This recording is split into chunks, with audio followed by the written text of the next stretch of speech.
It's a real pleasure to welcome you here today. This is the excitement that we have. This is the end of the season. This is the last program, and we've got a really outstanding program. We will start back in February with the next series, so you can put that on your agenda. But First Bank of Alabama has just really been wonderful. And we have Randy Fields from our local entity here that I want to give him a few minutes to give a commercial or tap dance or whatever he wants to do. Randy, we're delighted to have you, and if you'll come around and give us your Baptist rendition of sportsmanship. Thank you, Dr. Ted. You know, Dr. Ted's got a lot of great qualities, and I was thinking about this morning. I thought one quality we don't always talk about is his bravery, because he's brave to hand me a microphone and let me come out here and talk to you guys. And I told him, I said, I get to do my infomercial for First Bank of Alabama. But guys, look, we were figuring up, and I know we've talked about some significant dates. For me, I came to Sylacauga in 2010 as the CEO for South First Bank, and we had picked up where Sandra Stevens left off as a sponsor. We have been the lead sponsor. I think Chris said about 4 years, about 4 years before that. And as soon as South First sold to First Bank of Alabama, as you all know, that was a priority for me, right? When we sat down with Chad Jones and we said, this is so important to us, it's so important to this community, please let us continue as the lead sponsor. And he said emphatically, absolutely yes. So a couple of quick notes I will share with you. If you go down to the Piggly Wiggly in Childersburg, you'll see a big old pad of dirt. Well, that's going to be a new branch that we're building. So we're going to have a presence in Childersburg, one here, and we also are going to be expanding in Jacksonville, right across from Jacksonville State. So there are some exciting growth opportunities for the bank. Sheila was off today, but I want to tell you again, Sheila Howard is our manager here in Sylacauga. She's a B.B. Comer graduate. She is wonderful. She loves helping customers. Please go by and see her. The one thing I will say, and I grew up in the AmSouth Regions world, so y'all know all about Regions Bank. These are great banks we have in the state. However, there's not a lot of community banks left. We're one of them. We put a lot of money into this community, obviously with the lecture series, but in other places as well. So please remember that when you're choosing somewhere to do your banking needs, and come see us, okay? That's all I'm going to hold you up for. We've got an exciting program today, so I'm going to turn it back over to Dr. Ted. Thank you.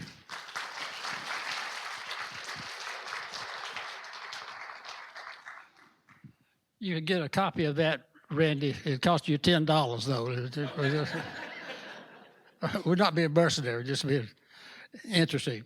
You know, one of the things that I was thinking about, how we could do such a wonderful job, but we have a wonderful audience always coming in. And I realize that, you know, I know that you people love the cookies, but I believe you would come even though we didn't have the cookies. But today, Dolores is back, and, you know, she really needs no introduction, but you know, I compare her with just any of the people that we've had and people we see on television. And, you know, I kid her about Vanna White and Lady Gaga and Paula Abdul.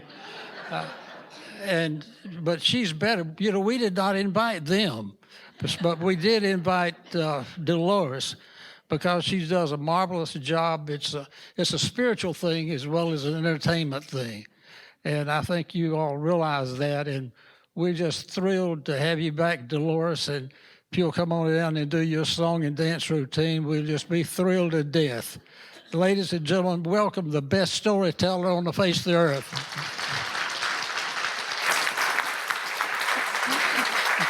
Thank you. Thank you, thank you. He's going to get that. Thank you so much. You know, I never know what Dr. Ted's going to say, and I'm so glad Lady Gaga was busy today and couldn't be here with you. I suspect you are here because of the cookies, but I do want to thank you for making time to be here. I also think maybe you're here because you saw the title of this and you want to know what could she possibly have to say about the Dewey Decimal System? But I want to know how many of you are librarians or were librarians. So hold your hand proudly up there. Let's see the librarians in the group. Let's give them a hand. These are important people. And they will all understand the beginning of this story. 294.3. That's Buddhism. 332.6. How to invest in the stock market. 811.4 DIC, that is where you will find the poems of Emily Dickinson. Business, technology, geography, philosophy, how to make a Christmas wreath. They all have a home in the Dewey Decimal Classification System, first published in 1872 and still in use in more than 200,000 libraries all over the world. Last year, the director of one of the libraries up in Jefferson County, where I live, asked me if I would come up with something that would help their patrons celebrate National Library Week. Kind of come up with a love letter to the public library. Well, boy, that was an easy request for me to say yes to, because I have loved the public library ever since I was 6 years old and got my first junior library card. You could check out 4 books at one time on your junior library card. Now, some of those books came from the bookmobile, a magic bus that would appear once a week here in our neighborhood. In the summertime, it would park there at the corner. All the kids would scramble on board, rummage around those built-in shelves looking for books about elephants or the solar system or Ginny Gordon, Girl Detective. Our Magic Bus bookmobile was a far cry from the very first bookmobile, which was the brainchild of a woman named Mary Lemist Titcomb. Isn't that a great name? Say it with me. Mary Lemist Titcomb. And in 1905, she commissioned a horse-drawn wagon to carry 200 books to the rural patrons of her library in Hagerstown, Maryland. Well, over the years, of course, that horse-drawn wagon got replaced by something with wheels on it, and then there were more branch libraries, and then more people had cars to get to those libraries, and then downloadable ebooks further reduced the need for bookmobiles. But they still exist. I don't know if you have them here in this county, but there are bookmobiles all over Alabama. How many of you remember climbing on board a bookmobile? It had that funky smell, that sort of dusty book smell there. How many of you remember your first library? Remember your first library? For how many of you was it the library here in Sylacauga? Okay, who else had a different library, not one that was here? Randy, where was your first library? Panama City Beach. Was it a big building or a trailer or a tiny little building? Yeah. Los Angeles. What was that one like? Palm trees? Just a library. One more. Who else had it? Yeah, where was yours? Balmy, Ohio. What's the name of the city? Balmy, Ohio. Balmy, Ohio. The suburb of Toledo. Okay, and was that just a regular-looking library? Do you remember? Very nice library. Very nice library. Well, there's so many of you. I'd love to hear about all of them. We don't have time for all of them, but I remember my first library was the Spring Street branch of the Reading Public Library in Reading, Pennsylvania, where I grew up. Even though it was just a branch library, boy, it was one of those limestone monuments to language and literature that libraries used to be before they got so friendly. Before they opened up, lots of glass, lots of light, before you could laugh in them or talk out loud. These new modern libraries like this beautiful library, oh my goodness, they're gorgeous. They're welcoming. They're happy places to be. But boy, are they different from the libraries I grew up with.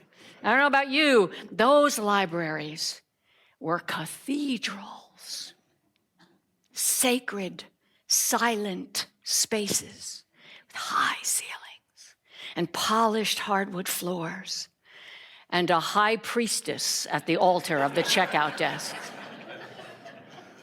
At the Spring Street branch of the Reading Public Library, that high priestess was Miss Auerbach. On tiptoe, you would approach her altar there near the front door. You would slide across the 4 books you could check out on your junior library card. Miss Auerbach did not smile. she would reach down, slip on those half glasses that dangled from a necklace encrusted with precious jewels. She would look at you over those glasses. She didn't just check out the book, she checked you out too. Could you be trusted? Did you deserve this privilege? She would slide a card out of the back pocket in each book. Write your name on the next empty line. Then she would flip open that thin metal container there on her desk. It held a juicy black ink pad. She'd pick up the date stamp, check to see that the numbers were right. They were always right. And then squish, squish, squish, squish. She'd slip a date-stamped card back into the pocket of each book, slide those books over to you with a look that said, these are treasures. Be worthy of them. And you would run home clutching those treasures and tight books. How many books do you think you have read in your life? For me, I have no idea what that number is, but I know this for sure. Whatever that number is, it would be a whole lot smaller if I'd had to buy every one of those books. But the library lets you borrow them, lets you take them home and wander around in them for a little while, lets you go to places you could otherwise never go, meet people you could otherwise never meet. You don't have to make a reservation to go there. You don't have to buy an expensive cup of coffee to sit at a table and sit there reading for hours. You can read right there or take the books home. Just for a few weeks maybe, but home. A luxury that is easy to take for granted. It was not always that way. At some of the earliest libraries in the 1500s, the books were chained to the shelves. The fact that taking books home with you was a luxury was never more apparent to me than it was in the early days of COVID, when suddenly you couldn't do that because the libraries were closed. What? The library closed? Yes, they were closed, shut down. Now, the librarians, creative, as always, came up with all kinds of ways to get around that. Curbside delivery, mystery grab bags, downloadable ebooks. I know that I remember April 2020, there in that second month of COVID, I read the entirety of Gone with the Wind for the first time, downloading it from my library onto a little tiny electronic device. Gone with the Wind, of course, can be found at FIC MIT, fiction, Mitchell, Margaret. But information about the bookmobile is at 027.009. They're in that system devised by Mr. Dewey. And I am not talking about Thomas Dewey, the unfortunate man who ran against Harry Truman for president. He's over at 973.918. And I'm not talking about Admiral Dewey, who won the Battle of Manila Bay in the Spanish-American War. He's over at 973.89. No, I'm talking about Melville Dewey, whom we find over at B, D-E-W, in the biography section.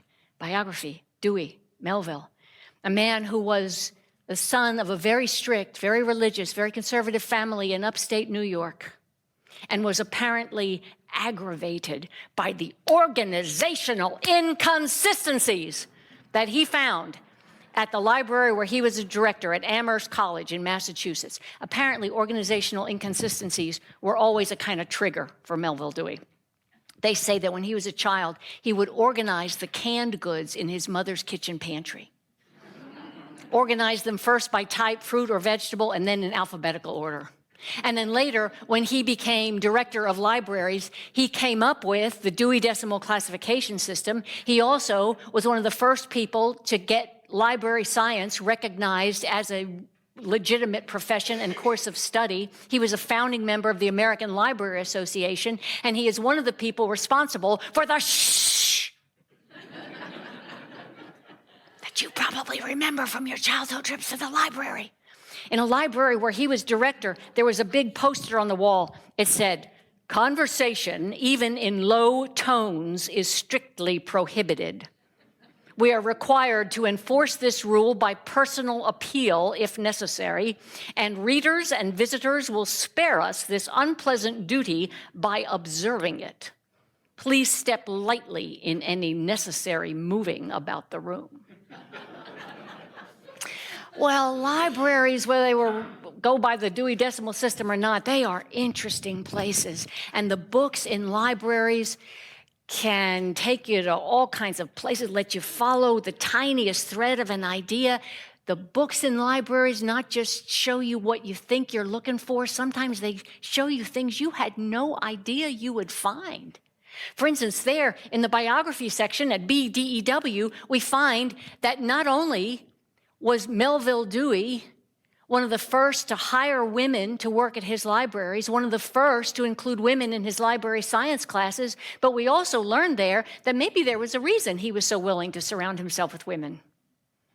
Because there we learn that in 1905, when it wasn't easy to do this, 3 female librarians lodged an official complaint against Dewey getting a little familiar on an out-of-town American Library Association conference trip.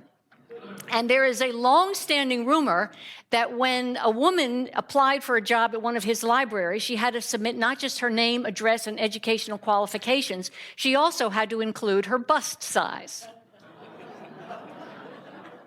One person, hearing that rumor, said, maybe he just liked numbers.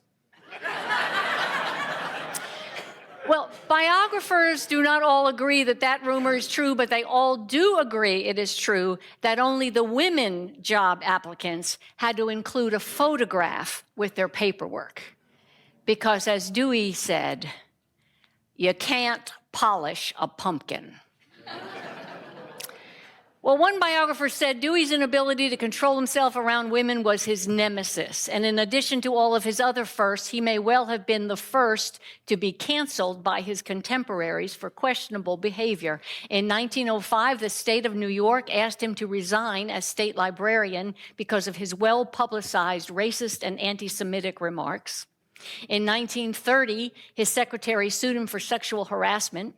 And just 5 years ago, in 2019, the American Library Association changed the name of its highest award from the Melville Dewey Medal to the Medal of Excellence.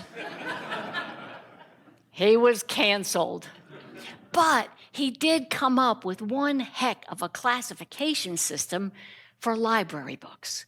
Books that, if you let them, will take you to all kinds of interesting places. How many of you saw the movie Everything, Everywhere, All at Once? Anybody see that? I saw it. I checked the DVD out from my public library. It's a kind of a complicated story. But one of the plot lines involves this woman, deeply unhappy with her unsatisfying life, who discovers she has a superpower that allows her to leave her current life and jump into a parallel universe. Library even has a new word for this. They call it verse jumping.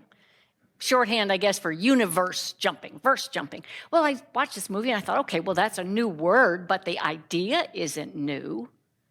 People have been able to verse jump ever since there have been books.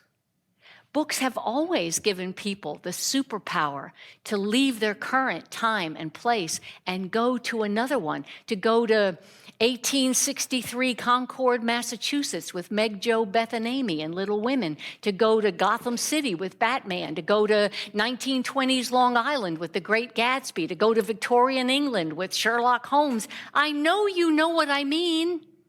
I know you have all had that experience of getting so totally wrapped up in a book that you are oblivious to the world around you, and you are transported to another world entirely. Even our friend Emily Dickinson said, there is no frigate like a book to take us lands away.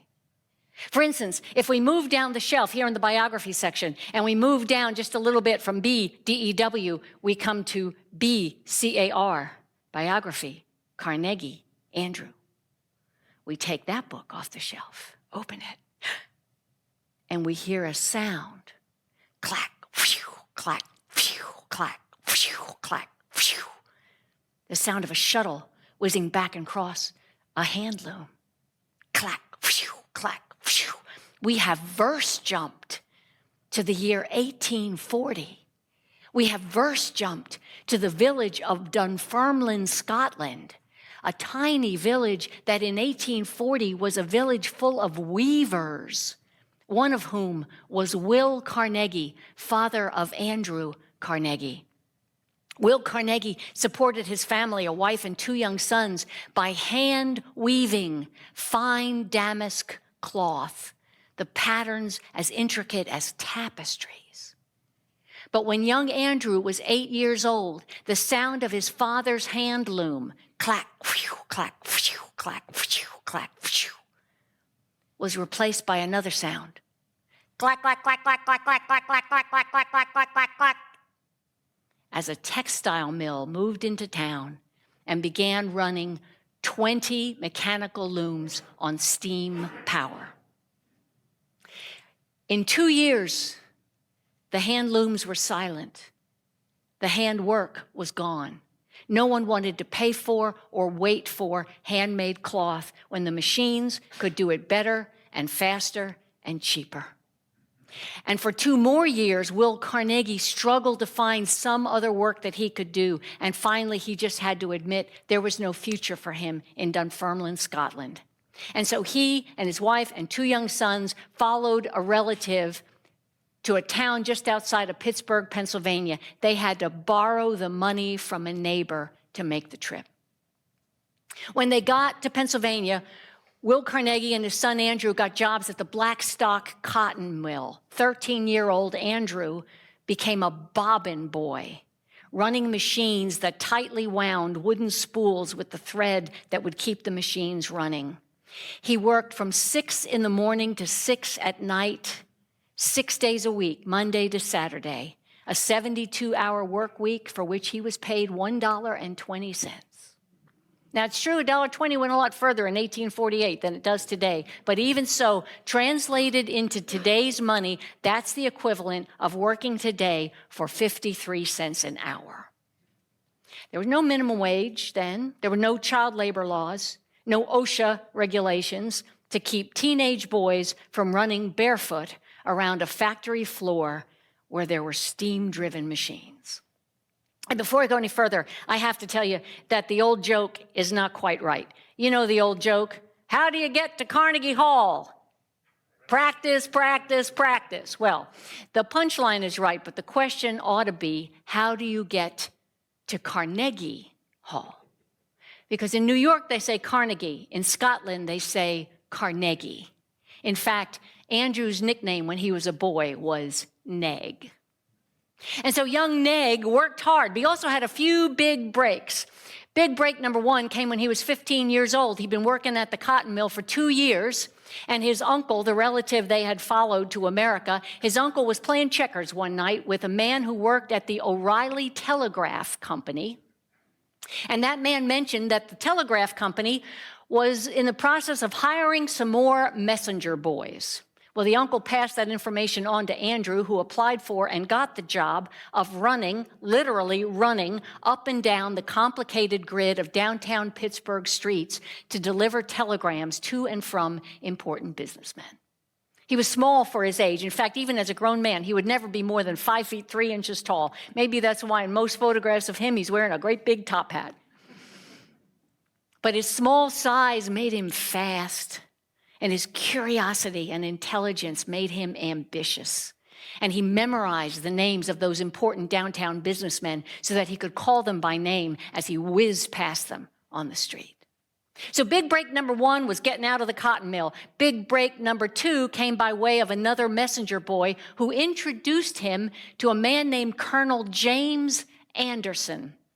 Colonel James Anderson was a retired Pittsburgh businessman who had a private library in his home, a collection of 400 books that he made available to the working boys of Pittsburgh, boys who would otherwise never have access to books. I mean, Andrew Carnegie's family couldn't buy books. They couldn't afford that. There were no public libraries in Pittsburgh at the time. But on Saturday night, after these working boys had finished their 12-hour shifts, they could go to Colonel James Anderson's house and borrow 1 book. And then when they finished that book and brought it back, they could borrow 1 more.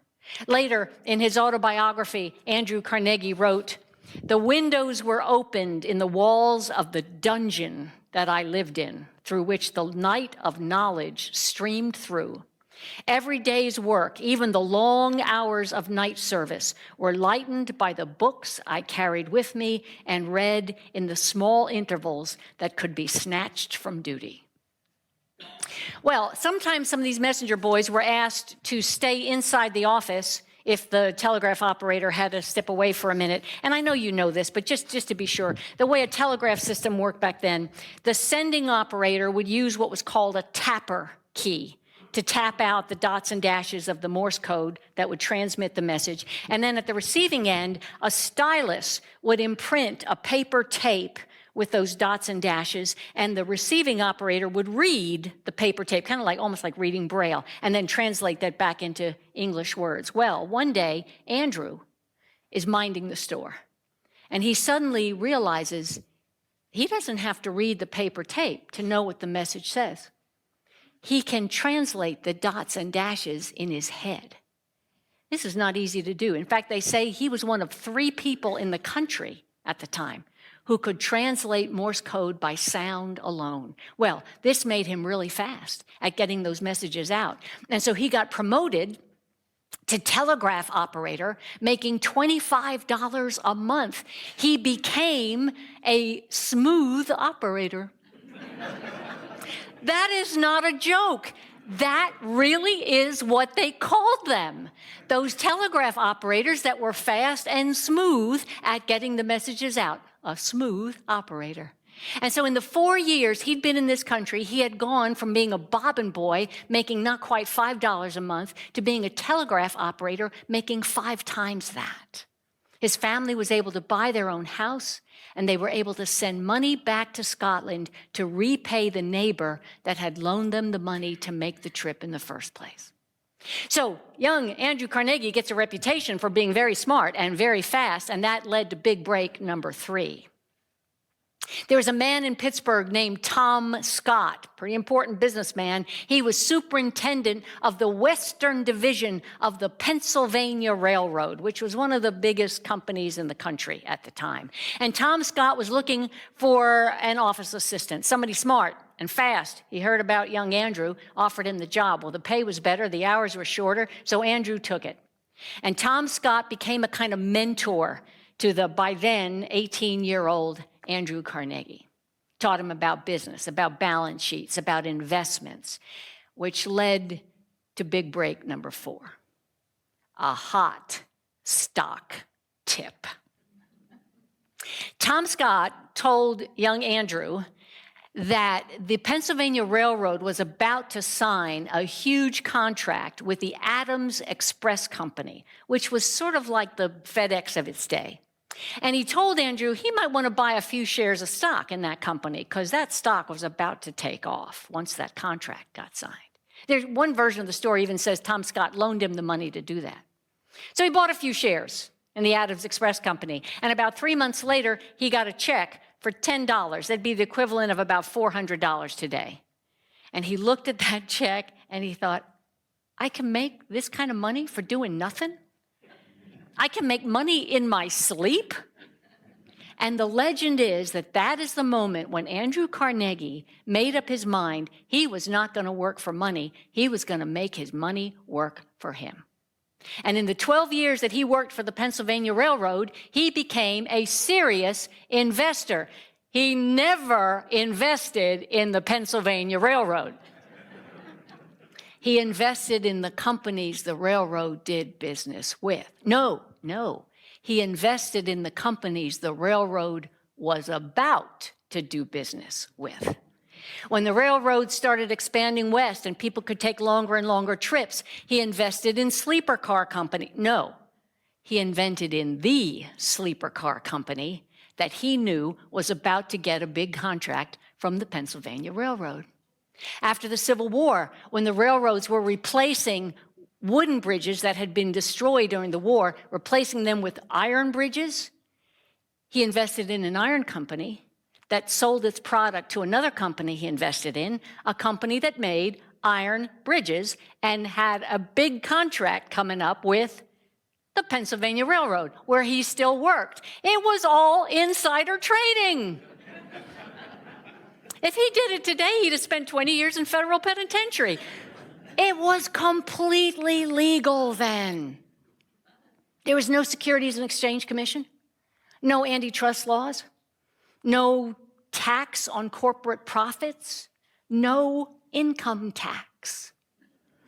In 1868, 3 years after the end of the Civil War, a typical American working man was making an annual salary of about $300. Today, that'd be the equivalent of an annual salary of about $12,000. That was a typical wage.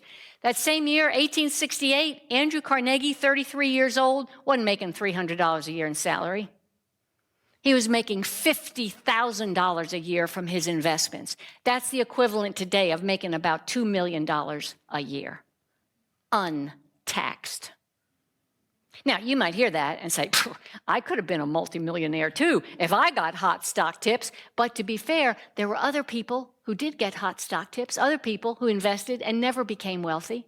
If we move along this shelf here in the biography section, move up from BCAR, move up just a little ways, we come to BCLE, biography, Clemens Samuel, a man we know better by his pen name of Mark Twain, who was a contemporary of, an acquaintance of Andrew Carnegie, and couldn't imagine why he shouldn't be just as wealthy as his famous friend. But if Andrew Carnegie had a talent for picking the winners, Mark Twain had a talent for picking the losers. He invested heavily in something called the Page Compositor. It was a new typesetting machine that was blazingly fast, amazingly accurate when it worked.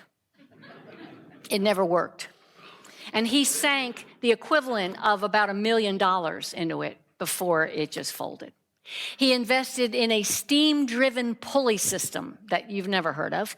He invested in 2 little railroads that never went anywhere till they went belly up.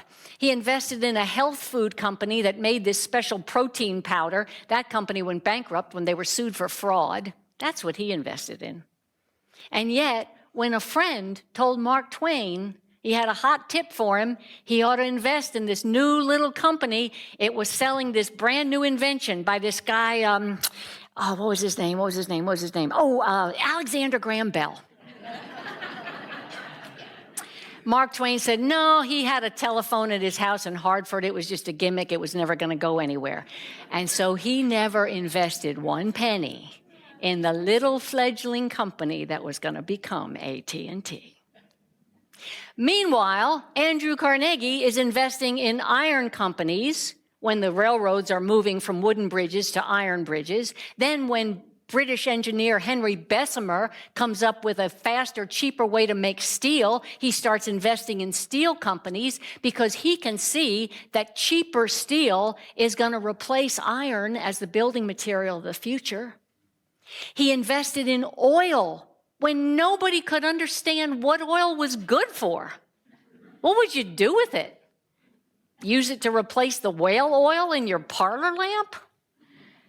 But Andrew Carnegie, who had been around machines since he was a 13-year-old bobbin boy, understood that oil would be needed to grease the machinery that would drive the industrial age. And so when oil was discovered in western Pennsylvania in 1859, he bought up surrounding farmland, drilled for oil himself. And within 2 years, his oil wells were producing enough money. It was the equivalent today of about $600,000 a year, in addition to all of his other investments. After decades of wheeling and dealing, in 1901, at the age of 65, Andrew Carnegie sold Carnegie Steel Company to J.P. Morgan for $482 million. That is $482 million, 1901 untaxed dollars. That one transaction made Andrew Carnegie the wealthiest person on the planet. In modern translation, he was worth Jeff Bezos, Elon Musk, and Bill Gates combined plus change. In advice he might well have given those three billionaires, he once wrote, "The man who dies rich dies disgraced."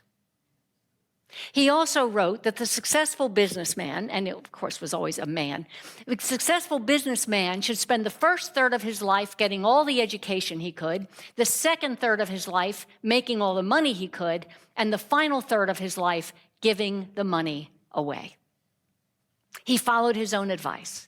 He lived to be 84 years old, and his first big philanthropic project came when he was 45 years old, and he donated the money to build a beautiful new library in his old hometown of Dunfermline, Scotland.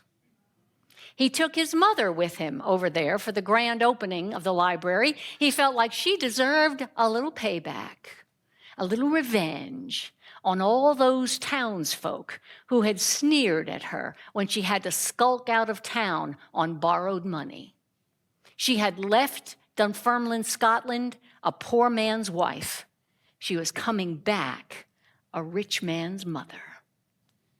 He started his philanthropy with libraries because he remembered Colonel James Anderson. He remembered being able to borrow one book a week. He remembered the profound effect those books had on his life. Later, he wrote, "It was from my own early experience I decided there was no use to which money could be applied so productively as the founding of a public library. Whatever agencies for good may rise or fall in the future, it seems certain that a free library is destined to be a never-ceasing foundation of good for all the inhabitants of a community." These libraries were called Carnegie Libraries. They were beautiful, handsome buildings. One of the original Carnegie Libraries, still in operation today as a library, is the main library in Reading, Pennsylvania. It is a gorgeous, big, handsome building, wide stone steps leading up to the big wooden doors. Boy, I ran up and down those stone steps a lot of times, spent many hours in that library researching term papers for English and history classes in high school. He ended up donating the money to build about 2,500 public libraries around the world, 1,600 of them in this country, 19 in the state of Alabama. The libraries in Eufaula and Union Springs are original Carnegie libraries still in use as libraries. He also gave the money to build what is now Carnegie Mellon University in Pittsburgh. He gave the money to build Carnegie Hall in New York City, and he gave the money to provide pipe organs to 8,000 churches in US, Canada, and England. He loved church organ music. He said it helped lessen the pain of the sermons.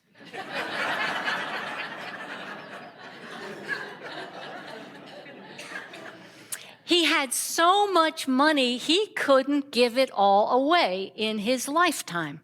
He tried, but he was only able to give away about 90% of it.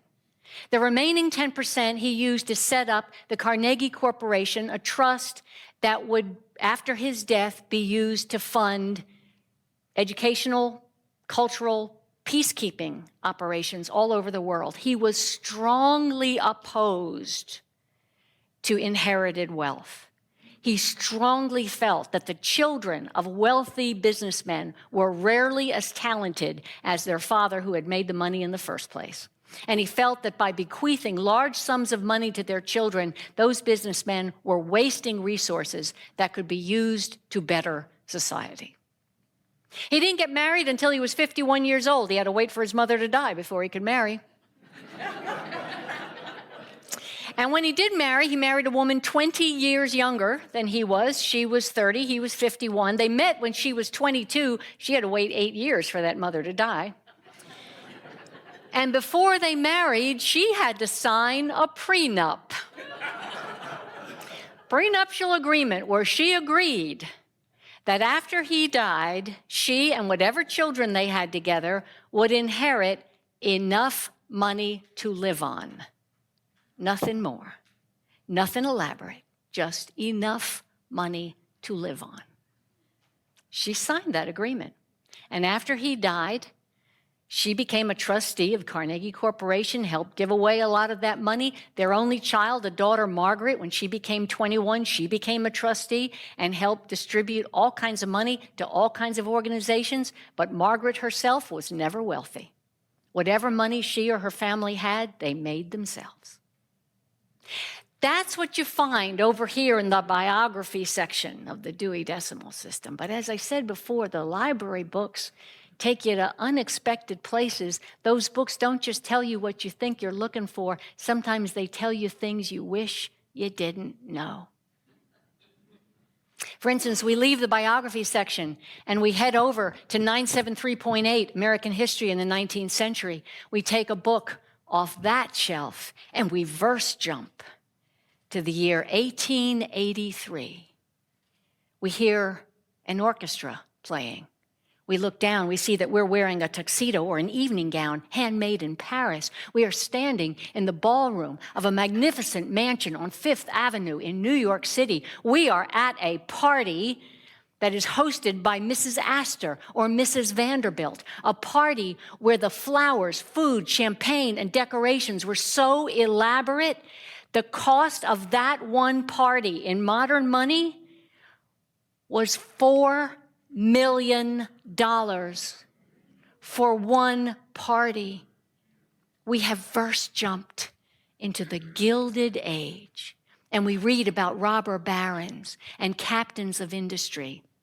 And we read about how, despite the fact that when he was 13 years old, he worked 72 hours a week for $1.20, despite the fact that he watched industrialization ruin his father and uproot his family, despite the fact that he saw firsthand how poverty, hunger, and despair wrecked families and individual lives. Despite all that, when he ran his own companies, Andrew Carnegie paid his workers the least possible wage.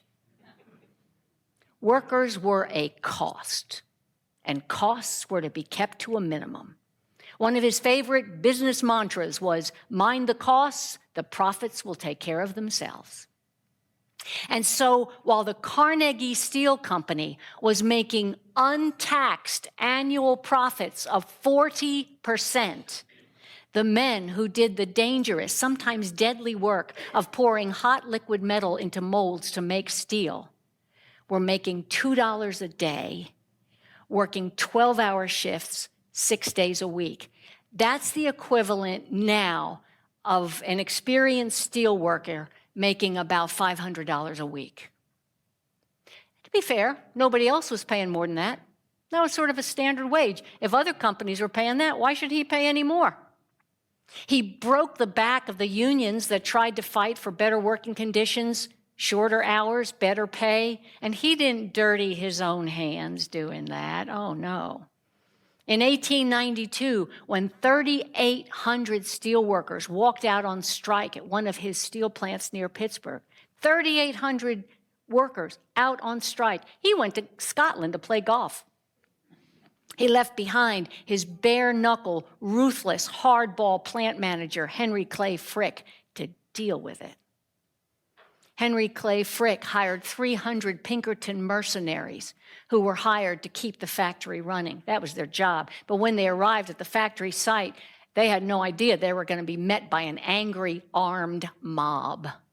Gunshots were exchanged. Some reports say 15 people were killed. Some say 17 people. All the reports agree more than 150 people were wounded or injured in some way. But Andrew Carnegie had the clout to get in touch with the governor of the state of Pennsylvania and get him to call out the state militia to restore order.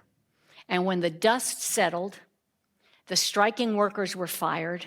Replacement workers were hired, most of them recent immigrants who couldn't even speak English, were glad to have any kind of job at all. Working hours were not reduced. They stayed a 72-hour work week. Wages were reduced, and the plant kept on operating.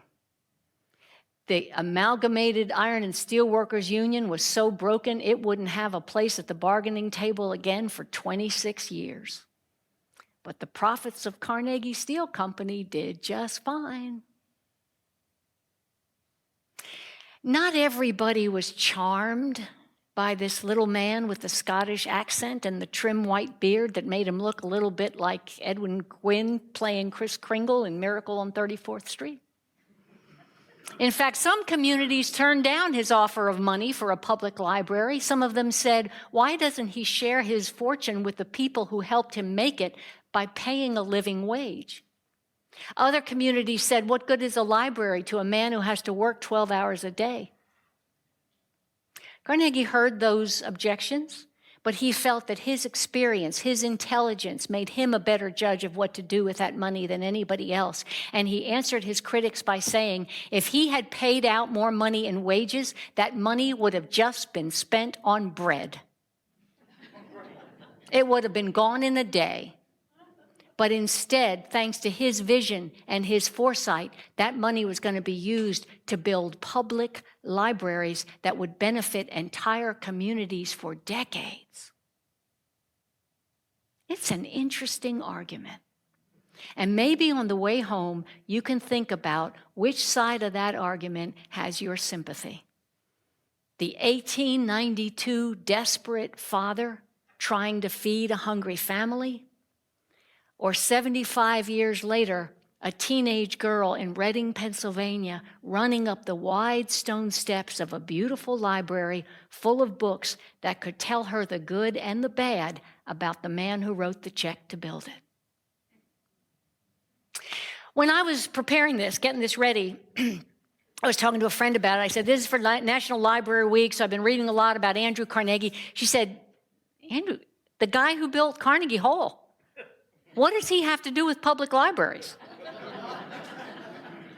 And so it occurred to me not everybody would know who he was or what he did or why he was sometimes called the patron saint of public libraries and why he was called a self-serving hypocrite by his old friend Mark Twain. And so that's why we've spent all this time in the biography section and the American history section of the Dewey Decimal System. But there are so many other sections in the Dewey Decimal System. We do not have time to explore them all. Maybe we've got time for maybe one more. Let's see, what should it be? Poetry, memoir, cooking. If only there was one book that had all three of those things. Poetry, memoir, cooking. Oh, wait, there is. It's at 641.5, the cooking section. It's a cookbook, yes, but it is more than a cookbook. It is the Artists and Writers Cookbook, compiled by Natalie Garrett. And there are recipes, but each recipe has in front of it a little poetic essay, a little poetic memoir that's either about the recipe or about one ingredient in the recipe, or some occasion where that recipe was served.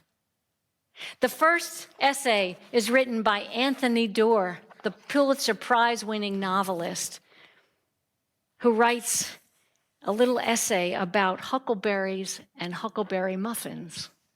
And we verse jump to the mountains of Idaho on a summer day as we begin to read his words. Rent a cabin in Idaho's central mountains, preferably in July. August will do. Park your car or drop your bike beside a logging trail. Plunge into the underbrush, head uphill. Chances are the stuff scratching at your legs will be huckleberry bushes. Remember to bring with you a plastic milk jug with the top cut off. Half-gallon is best. Sometimes out-of-towners can't find the berries at first, so give yourself time.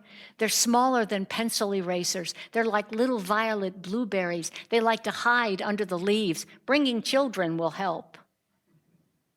Huckleberries are notoriously difficult to grow, and you've heard that they're good for you, but that's not why you're doing this. You're doing this because frozen huckleberries never taste as good as fresh ones, because they stain your fingers so purple they're almost black, because it is a summer day, and why not be out under the sky, under the trees, stuffing your mouth with something purple and sweet. I like to average 2 in the jug for every 1 that goes in my mouth, but you'll work out your own ratio. Plip, plip, plip. Plip, the berries fill the jug. After half an hour, your mind quiets. The body relaxes into a different kind of rhythm. This, after all, is who we are, we humans. We are foragers. We like to tell ourselves that our lives are richer than those of our Stone Age grandparents, but is the equation really that simple? The men and women who walked these forests 9,000 years ago knew how to turn spears, could predict storms, could track prey, could start fires, could read the stars. They were fit. They ate a hugely varied diet. They never spent 1 hour standing in line or hunched over an iPad. Were their lives more violent than ours? Maybe. Maybe not. Stay picking huckleberries until the light changes, until you're tired, until the kids want to go home, until the mosquitoes come out, until everyone's lips are stained purple. Gather up the jugs full of berries, take them home, set them in the fridge, throw something on the grill. Someone will tell a silly joke that everyone else will find hugely funny. This is happiness. And so is this. The next morning, when everyone is still in bed, rinse off a couple of handfuls of huckleberries. You'll never get rid of all the stems. The stems are part of it. And if there's a little refrigerated spider hiding somewhere, well, so be it. Mix up the ingredients for the muffins, pop the muffin tin in the oven. In 10 minutes, the kitchen will smell of butter and cinnamon and generosity. Do it often enough, the kitchen will smell of nostalgia. After 20 minutes, the kids come in dragging blankets. After 25 minutes, the grown-ups show up hunting coffee. Take the muffins out of the oven. Don't let them cool too long. You want the insides to steam. You want hot huckleberries to explode between your teeth. You want to see everyone close their eyes while they eat. Out there, beyond the windows, trout jump in the lakes. Woodpeckers hammer at dead trees. A pair of baby bear cubs sit with their mother in a huckleberry patch, harvesting berries just the way you did the day before. You will never be as connected to this world as your ancestors were. But just for this one moment, with the purple stain of summer on your lips, you can try. So there you have it. It is time for us to leave the mountains of central Idaho, time for us to leave the village of Dunfermline, Scotland, time for us to leave Pittsburgh, Pennsylvania, and Fifth Avenue, New York, and verse jump back to October 30th, 2024 in Sylacauga, Alabama. But we can go back to those places or to any other place anytime we want, just by opening a book and letting the power of those words capture our imaginations and carry us away.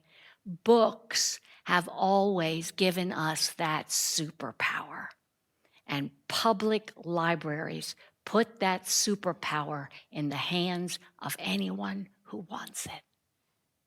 So thank you for helping me celebrate some of the people who had something to do with the early days of public libraries, the conflicted and obsessive Melville Dewey, the complicated philanthropist Andrew Carnegie, but also thank you for helping me celebrate the people who make these libraries work every single day.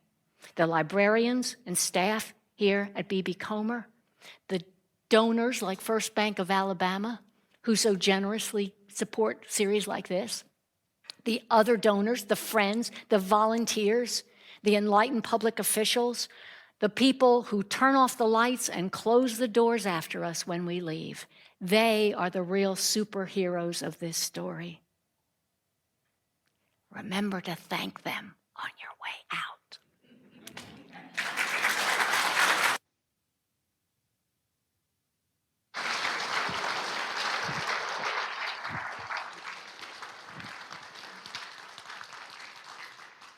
You see why I say she's the best?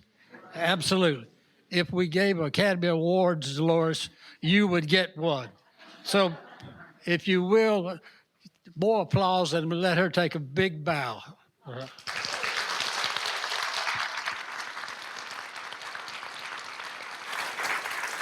Thank you. I really appreciate y'all making time to be here. I really appreciate First Bank of Alabama making this possible. And thanks to Dr. Ted and Dr. Shirley and Tracy and all the folks in this library who do such great work all year round and bring us together for events like this. Let's give them all a big, big hand.